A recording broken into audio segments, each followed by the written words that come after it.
Good morning viewers. Previous video में हमने discuss किया स्ट्रैटेजी 1 ऑल टाइम हाई का जब स्टॉक ब्रेकआउट देता है तो उसके बाद हम लोग टारगेट प्राइस को कैसे डिटरमाइन करते हैं। अगर किसी ने वो वीडियो ना देखा हो तो प्लीज़ पहले उसको देख लीजिए ताकि आपका कंटिन्यूटी बना रहे और आप कुछ मिस ना करें। तो चलिए दोस्तों, लेट्स डिस्कस नेक्स्ट स्ट्रैटेजी 2, जहाँ पे मेरा कन्विक्शन इससे थोड़ा कम है, वो क्या होता है, आपका सपोर्ट एंड रेजिस्टेंस ट्रेड करना। तो यहाँ पे अगर मैं एग्जांपल लेता हूँ, जैसे मान लो मैंने एक शेयर लिया जुबिलेंट इंग्रेविया।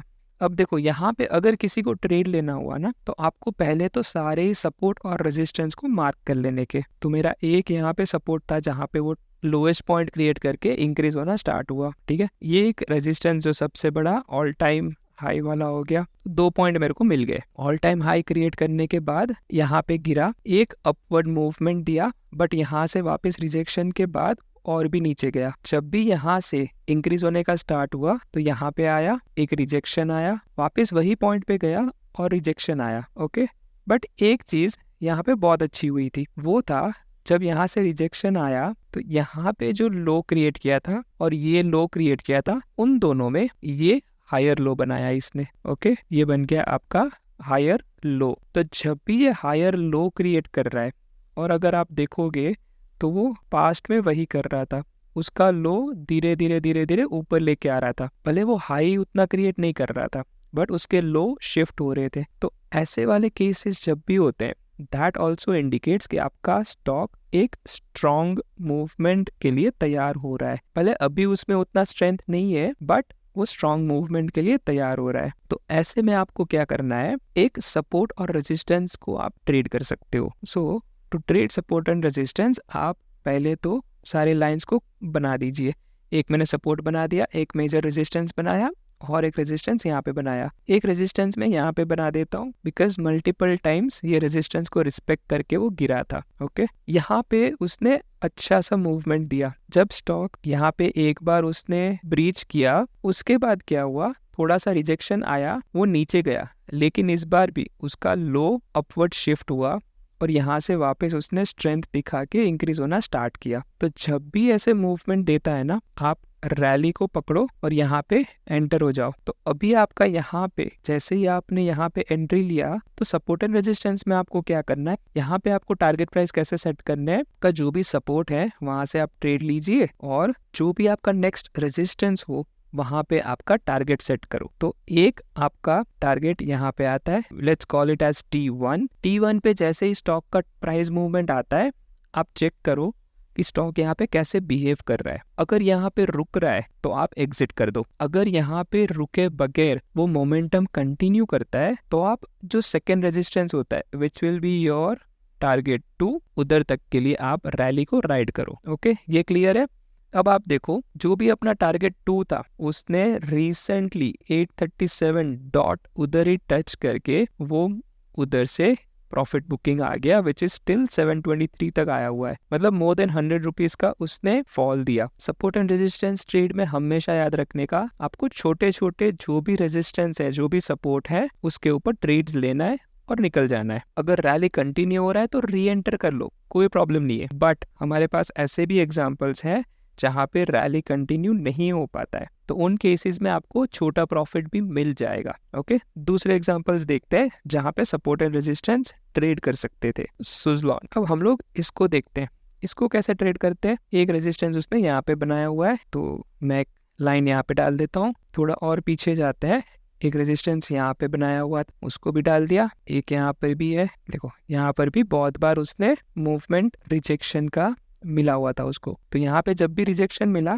तो मैं यहाँ पे एक लाइन डाल देता हूँ। अब सिंपल है, रीसेंट मूव चाहते हैं और मैं क्या करता हूँ ना, ये चार्ट को थोड़ा कट कर देता हूँ ताकि अपने को पता चले कि कैसे इसको ट्रेड करना है।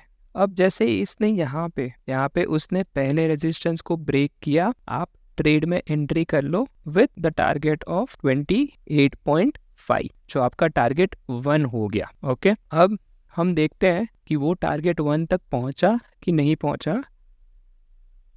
ओके, थोड़ा नीचे आया, but since stock strong upward movement में है तो ये नीचे जरा सा कैंडल का विक बना के ऊपर चला गया, ऊपर जा रहा है एंड इट क्रॉस्ड। ओके, आपका टारगेट टच हो गया है। अब आप यहाँ पे चाहो तो प्रॉफिट बुक कर लो और देखो कि स्टॉक का अभी मोमेंटम कैसे जा रहा है। So let's see next. ये देखो, ये टारगेट से ये में तुरंत एक ही वीक में उसने अपना टारगेट को टच कर दिया। बहुत ही स्ट्रॉन्ग अपवर्ड मूवमेंट में ये स्टॉक चल रहा है, तो आप रैली को एंजॉय करो, राइड करो। नेक्स्ट टारगेट के लिए आप देखो अभी।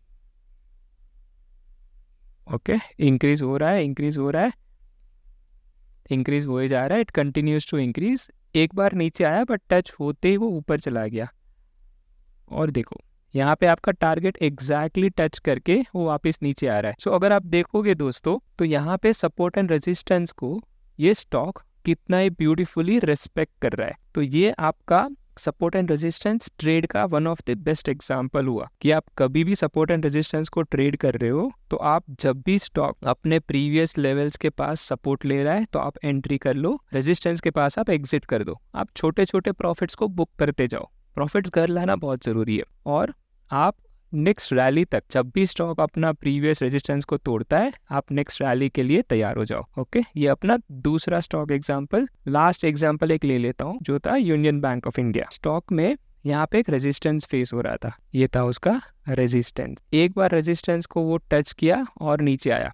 सो आपको ना ईगरली होल्ड करना है, वेट करना है जब तक वो अपने रेजिस्टेंस के ऊपर क्लोज नहीं होता। यहाँ पे अगर आप देखोगे तो वो रेजिस्टेंस को क्रॉस भी किया और वो रेजिस्टेंस के पास उसने क्लोज होना शुरू कर दिया, which is upside of the resistance. जैसे ही वो ऊपर क्लोज होना शुरू हो गया, आप स्टॉक में एंटर हो जाओ। जो भी उसका नेक्स्ट टारगेट है, वो टारगेट वो रेजिस्टेंस तक आप उसका रैली को कैप्चर करो।